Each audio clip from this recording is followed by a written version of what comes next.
하루가 멀다 하고 전세 사기, 갭 투자 뭐 이런 부분 대책이 나오고 있어요. 올해 상반기까지는 나올 것 같습니다. 계속. 네. 네. 지금 뭐 우리 시즌이라 그러나요? 네. 그 정도로 지금 막 본물처럼 나오고 있는데 그런 뭐 대책 중에서 이제 우리가 뭐 임대차 이제 계약할 때 특약을 좀 잘 쓰자. 그렇게 하면은 전세 사기 예방을 할 수 있다. 이런 이제 그 조언들이 많이 나오고 있는데 네. 뭐 물론 맞는 말씀이긴 합니다만 일정 부분 좀 분명한 한계도 있다. 그렇죠. 그런 부분을 좀 아셔야 됩니다. 네. 근데 이제 그게 막연하게 이제 그 특약만 가지고 뭔가 예방이 가능하다라고 생각하면은 그건 오산이다. 그러니까 무조건 방지가 된다. 이것만 예. 딱 쓰면 전사기는 딱 막을 수 있다가 네, 아니잖아요. 아닙니다. 네, 네. 네. 그러니까 하나씩 이제 보면서 협회 지금 공인중개사 협회에서 이제 뭐 5가지 대책을 그 5가지 특약을 이제 넣자라고 이렇게 제안하고 있거든요. 네. 그래서 오늘 이제 그런 걸 중심으로 해서 이야기를 해볼 텐데 그게 이제 구체적으로 이야기하기 전에 이런 걸 생각하셔야 돼요. 우리 변호사 입장에서는 약속을 한다는 거하고 약속을 잘해야 되죠, 물론. 그렇죠. 약속을 잘해야 되지만 약속을 지키느냐, 실제로 지키느냐, 그러니까요. 상대방이 지킬 의사가 있느냐, 뭐 이런 부분하고는 좀 구분해서 봐야 되거든요. 약속은 또 어길 수 있는 거잖아요. 그렇습니다. 상대방이. 예. 그래서 제가 이제 그런 실제 약속 이행이 가능하냐라고 하는 그 문제와 관련해서는 제가 이런 비유를 많이 하는데 네. 우리 거지한테 돈 빌려줄 때 네. 차용증 잘 쓰면 뭐 하냐는 거예요. 그죠? 그렇죠. 아무리 뭐 꼼꼼하게. 디테일하게 이자 쓰고 뭐 그런 걸 해봐야 만약에 안 됐을 시에는 너의 재산을 모두 몰수하고 인형사 처벌 받고 뭐 다 써봐야 거진데. 거진데 어차피 돈 건너가면은 못 돌아오지 않습니까? 그런 부분이 아, 현실적으로 굉장히 중요하거든요. 그러니까요. 예, 그래서 오늘 말씀드리는 그 특약 부분이 과연 그런 차원에서 유의미한 건지 완벽한 건지 이런 부분을 한번 이야기해 보려고 합니다. 네네. 자, 우선 이제 전세 사기 예방 대책으로 이제 거론되는 특약 중에서 첫 번째가 전입 신고와 확정일자의 다음 날까지 임대인이 저당권 등 담보권 설정을 할 수 없다. 뭐 이런 것들, 이런 것들인데 기본적으로는 이제 이런 거죠. 전입 신고와 확정일자의 다음 날까지 임대인이 저당권 설정할 수 없다. 이런 부분은 조금 이제 그런 표현도 있고 조금 애매한데요. 잔금 치르는 다음 날, 보통은 이제 잔금 치르고 우리가 전입 신고하고 확정일자를 보통 하잖아요. 그래서 세입자가 뭐 이렇게 언제까지 전입신고하고 확정일자 할 때까지를 기다려 주기는 좀 어려우니까 보통은 그걸 날짜를 특정해서 잔금 치르는 그 다음 날까지는 저당권 설정할 수 없다. 뭐 이렇게 이제 두는 것이 일반적이거든요. 저도 요번에 계약을 해봤는데 거기 거의 많이 쓰더라고요. 네. 써 있더라고요 지금. 이게 통상적으로는 잘 안 썼어요. 네. 안 썼는데 워낙 이제 전세 사기가 많으니까 이런 걸 한번 넣자라고 이제 얘기를 하는데 자, 이것도 한번 보십시오. 만약에 이제 약속을 했다 시죠. 그렇죠. 그런데 그 마음 먹고 임대인이 그날 그냥 잔금 받고 바로 그날 저당권 설정하면 대책이 없잖아요. 그러니까요. 대책이 없어요. 계약의 해지 사유지 뭐 어떻게 할 수가 없잖아요. 그렇습니다. 예. 네. 그런데 이제 저는 이제 공인중개사 협회에서 이런 특약을 자꾸 거론하는 이유는 어떻게 보면 그걸로서 면책을 하려고 하는 경향이 큽니다. 뭔가 공인중개사가 생색은 내고요. 이게 특약을 번지르르하게 몇 가지를 구색을 갖춰 놓으면 있어 보이거든요. 그렇지. 있어 다 보이는데. 예방한 것 같이. 지금. 그렇죠. 네. 뭔가 하는데 근데 실제로는 그게 저는 보다 중요한 부분이 그게 이제 왜 그 다음 날까지 저당권 설정하면 안 된다라고 하는 부분을 왜 필요하냐라고 하는 걸 보면은 대항력 그 우선 변제권 갖추는 시점이 그 당일날 24시 자정부터 되잖아요. 그렇죠. 그러니까 생기죠. 그래서 그 당일날 설정된 저당권보다도 나중에 뒤처지게 되는 그런 우려 때문에 지금 이 특약을 쓰는 거 아니겠습니까? 그렇죠. 그런데 그걸 예방하기 위해서는 실제로 공인중개사가 그걸 환기를 시켜줘야 돼요. 이게 이런 부분이 있으니까 정말 조심하셔야 된다. 네. 물론 현행법상으로는 대책이 없습니다. 그걸 방지할 수 있는. 그러니까 이제 그 공인중개사에 우리가 확인 설명 의무라고 하잖아요. 그걸 확인 설명 의무를 다 하려면 이게 사실은 우리가 잔금 치르고 바로 전입신고 확정일자 하실 텐데 이걸 하더라도 집주인이 그 당일날 등기소 달려가가지고 저당 설정하게 되면은 당신은 손해봅니다. 라는 부분에 대한 어떤 뭔가의 주의 의무를 환기시킨다든지 뭔가 고민이 있어야 되는데 지금 협회의 특약이라고 하는 것은 그걸로서 때우려고 하는 경향이 더 강한 면피. 거예요. 면피.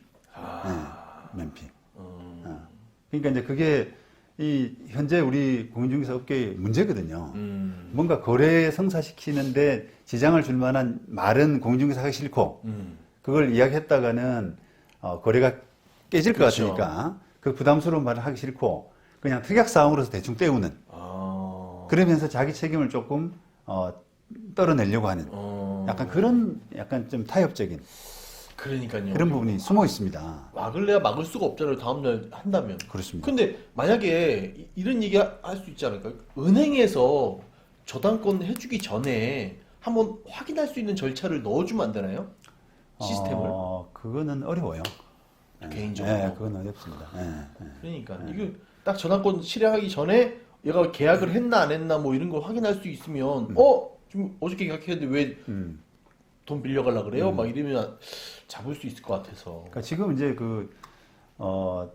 대항력이나 우선 변제권의 효력이 그날 자정에서야 발생하는 그런 그러니까요. 부분은 분명히 지금 우리 이야기한 것처럼 시스템의 하자거든요. 예.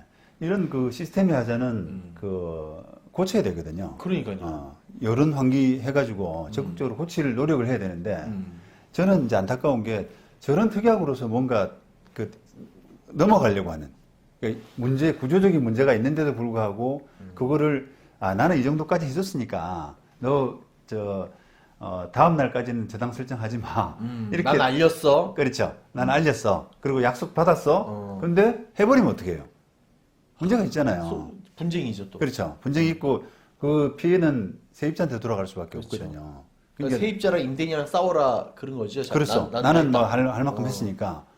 근데 이제 그거를 공인중개사 협회 같은 데서 적극적으로 조금 나서서 그걸 고치자 뭐 이런 여론 환기가 좀 있어야 되는데 그런 노력보다는 바꾸던지. 그렇습니다. 그렇습니다. 그게 저는 기술적으로 불가능하다고 생각하지는 않습니다. 이게 이제 그게 왜 이제 이런 구조적인 문제가 생겼냐면 전입 신고한 시점과 저당권 설정하는 시점, 그러니까 시간 있지 않습니까? 네. 시간을 딱 비교하기가 애매하니까 그냥 세입자가 좀 양보하는 식으로 24시에 효력 발생하게 되면은 저당권은 그 전 아니면 그 후잖아요. 그렇죠. 날짜만 표시되니까요. 딱 날짜니까. 그러니까 이제 그런 문제 때문에 세입자를 좀 희생시키는 방향으로 법을 만들었거든요.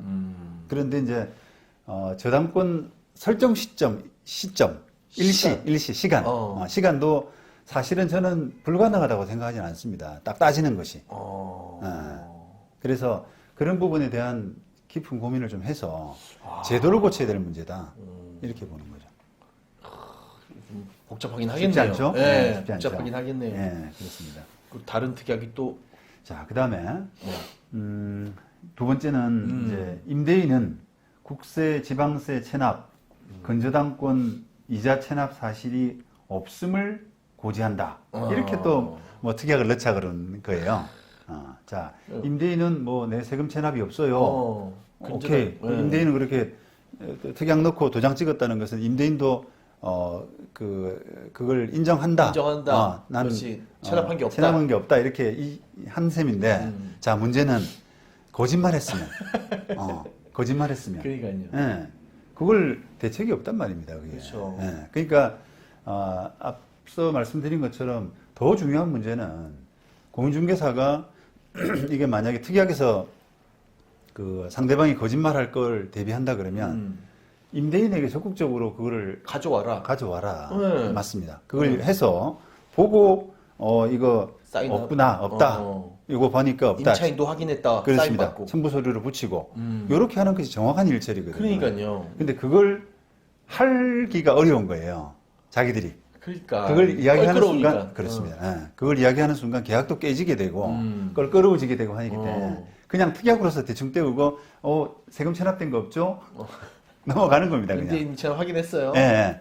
임차인도 그럼 저 어떡합니까? 저 임대인이 거짓말한 걸 갖다가 이렇게 나중에 거짓말 발뺌하고 끝내버리는 거죠. 그러니까 너무 이렇게 보면은 좀 무책임하다는 생각이 듭니다.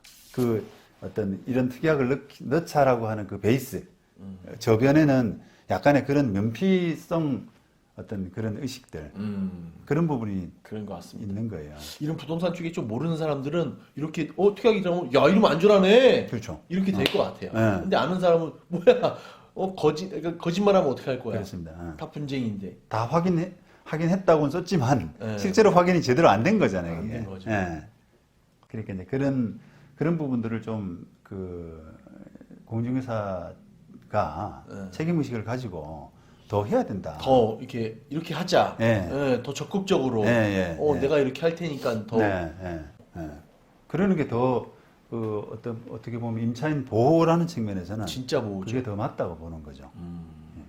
그렇습니다. 그다음에 또 한 가지. 네.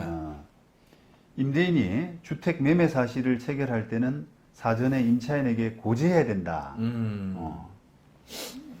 매매할 때 사전에 임차인에게 고지해야 된다. 안 하면 어떻게 할 거예요? 뭐 좋죠. 필요합니다. 네. 그게 그렇잖아요. 지금은 그냥 사고 파는 걸 임차인에게 안 알리죠. 그렇죠. 그리고 임차인도 아무것도 모르고 있다가 우연히 6개월 전에 집주인이 바뀌었네. 이렇게 알게 되는 게 일반적이란 말이에요. 그렇죠. 뭐 너무 계약이나 연장할 때나 알게 되는 거죠. 그렇습니다. 또. 예. 예. 너무 사실은 매너가 없는 거예요. 임대인이. 그러니까 그죠? 집주인이. 집을 서로 계약 관계에서 큰 돈을 맡기고 있는 그런 관계인데 집주인이 바뀌었다는 것은 임차인한테 그 부분을 알려서 내가 뭐 이렇게 되니까 이제 앞으로는 이분하고 연락을 하라. 연락처도 좀 건네주고 그죠? 그러니까요. 그렇게 되는데 그거를 내가 집 파는데 네가 무슨 상관이야? 내 집 내가 파는데. 그렇죠. 나중에 너희들끼리 알아서 해. 이런 식으로 이제 아주 매너 없이 하는 거란 말이죠 이게. 그러니까요. 근데 그거를 이제 특약으로서 그 매매 계약할 때는 사전에 임차인에게 고지해야 된다라고 하는 부분을 넣어두는 거는 좋긴 한데요. 맞는 이야기는 한데 문제는 아무런 실효성이 없다는 겁니다. 그게 안 하면요 또. 그러니까. 예. 아까 똑같은 거짓말하면. 예. 고지 안 하면 그게 어떤 법률적인 의미도 사실 없거든요. 지금 뭐 예를 들어서 앞서 이야기했던 우리가 그 잔금 치르는 그 다음 날까지는 저당 설정 안 한다. 이런 부분은 위반하면은 계약 해지 사유라도 삼을 수 있죠. 네. 그런데 지금처럼 매매하는데 사전 고지를 안 한다라고 하는 부분 가지고 위반했다라고 치면 그거는 뭐 계약을 해지한다든지 네. 하는 사유도 사실은 안 됩니다. 한참 후의 이야기니까요. 아니요, 한참 후의 부분이 아니라 바로 했더라도 그렇죠. 계약 해제는 나중에 해제 사유가 되면은 소유권 이전 등기 이후에라도 뭔가 가능할 수 있는 임대차 계약 해제 사유가 될 수가 있는데 이거는 사실 그 임대인이 그걸 고지 안 한다고 그래가지고 뭐 딱히 특히 의미 있는 부분이 효과가 없습니다. 물론 이제 법적으로는 제가 누누이 말씀드린 것처럼 소유자가 변경됐을 때 그것을 안 날로부터 뭐 상당한 시간 이내 중도 해지할 수 있는 그런 부분이 있잖아요. 네. 근데 이제 그런 정도의 효력은 법에서 이제 가능한 것이고 특히 뭐 이걸 넣었다고 그래가지고 어떤 효과도 없을 뿐더러 강제가 아니니까 효과도 없을 뿐더러 또 어기더라도 다른 대책이 없는 뭐 그런 거기 때문에 딱히 뭐 큰 의미가 없다 이렇게 보는 거죠. 그렇군요. 그러면 기사 마지막에 있는 중개사가 뭐 이게 체납 사실이나 확인할 수 있게 뭐 시스템을 뭐 주장한다. 뭐 이건 어떻게 합니까? 그거는 이제 사실 이제 뭐 저희 변호사도 마찬가지예요. 제가 업무 보면서 자주 듣는 질문이 뭐 변호사님은 그거 확인할 수 있지 않나요? 이렇게 하거든요. 당사자는 안 되는데 변호사면 확인할 수 있지 않나는 건데 그게 이제 저도 그 일을 처리하는 입장에서는 의뢰인이 대리인이잖아요. 네. 그냥 법 지식이 있는 대리인일 뿐이지. 제가 변호사로서 일반인들보다는 더 이제 뭔가 더 할 수 있는 것은 기껏해야 이제 소송 대리인으로서 법정 나가는 거. 그런 정도는 이제 변호사만 할 수 있지 않습니까? 그렇죠. 그런데 어디 관공서에서 뭐 개인정보를 열람한다든지 하는 부분을 일반인들이 잘 못 알고 있는 부분은 개인들은 못하지만 변호사는 할 수 있지 않느냐라는 부분을 그렇게 생각할 수 있을 것 같아요. 그러니까 그걸 자꾸 물어보세요. 근데 그건 아니거든요. 보증된 사람이니까 볼 수 있지 않을까. 그렇습니다. 예. 근데 이제 왜 제가 이야기를 드리냐면 공인중개사도 마찬가지로 그 업무를 하는 개인의 대리인 내지 그런 역할을 하는 사람에 불과하잖아요. 중개인이죠. 그런데 우리가 국세 그 징수법 이런 데서 그 개인정보 열람을 지금 법이 이번에 바뀌어가지고 4월 1일부터 시행되죠. 바뀌어가지고 임대차 계약 체결을 하는 날 하고 잔금 치르는 그 사이에만 열람할 수 있도록 제한한 이유는 그게 이제 그 이외에 하게 되게 되면은 너무 그게 남용이 될 가능성이 있다는 겁니다. 그렇죠. 개인정보 침해. 그죠. 계약 체결도 안 한 사람이 계약 체결할 것처럼 가가지고 남의 세무 정보를 막 들여다보고 그 다음에 또 그 잔금 치르는 이후에 한참 시간이 지났는데 그 집주인의 세금 전화 여부를 함부로 막 들여다보고 그러니까요. 이렇게 하는 부분은 조금 임차인 권리 보호라고 하는 측면에서 보더라도 너무 지나치다라고 하기 때문에 제한해 놓는 거거든요. 근데 그거를 공인중개사이기 때문에 가능하게 하자. 야, 그러면 그 뭔가 받을 돈 있는 사람은 공인중개사 찾아가지고 야, 나 친다니까 야, 네가 봐봐 계약했다고 봐봐. 이럴 그렇죠. 수도 있잖아요. 그렇죠. 그러니까 그거는 지금 우리가 너무 남용의 가능성이 크다는 거예요. 너무 같구나. 그렇습니다. 당연히 공인중개사 입장에서는 이제 그걸 독자적으로 확인할 수 있으면 자기의 권리가 되기 때문에 권한이 되잖아요. 당연히 좋으니까 협회에서는 그걸 하자곤 하지만 그게 그렇게 될 수가 없습니다. 좋은 데 쓰면 좋겠지만 이거 나쁘게 쓰면 완전 큰 피해가 있을 수, 더 큰 피해가 있을 수. 그렇습니다. 예. 차라리 이제 그런 지금 현행법이 국세징수법에서 그 임차인에게 열람 권한을 했지 않습니까? 그러니까 그걸 환기시킨다든지 중개업자로서 확인 설명 의무가 있기 때문에 요거는 지금 법이 이렇게 바뀌었으니까 계약하시고 나서 반드시 떼보세요 라고 환기한다거나 아니면 떼보기 불편하시면 저한테 위임장을 써주세요 라고 해서 공인중개사가 대신 떼보면 되거든요. 근데 이제 그거를 독자적으로 떼보겠다는 겁니다. 그러면. 그런 허락도 없고 뭐 공인중개사의 자격으로서 그거는 안 되죠. 그건 아까 저희 말씀드린 변호사가 대리인 자격으로서 뭔가 일을 하듯이 개인이 안 되는 것을 중개사가 마음대로 한다는 거는 조금 넘어선 겁니다. 그것도 확인 사용이나 놔둬도 되겠네요. 임차인이 세금 체납을 확인했다. 여부, 그렇죠. 체크. 맞습니다. 네, 그래서 이제 그 중개 대상물 확인 설명서는 좀 더 이제 그 치밀하게 자세하게 이렇게 돼 있으면은 아무래도 하나하나 체크하면서 그거를 리마인드를 시키니까 그런 게 필요할 수 있습니다. 그래서 뭐 오늘 어쨌든 말씀 주제는 이게 특약사항에 너무 연연한다거나 너무 맹신한다거나 이런 부분은 있어서는 안 됩니다. 그러니까요. 이 특약사항을 넣었다고 전세가 다 예방되는 게 아니다. 더 꼼꼼해야 된다. 네, 그렇습니다. 오늘 그게 포인트라고 할 수 있습니다.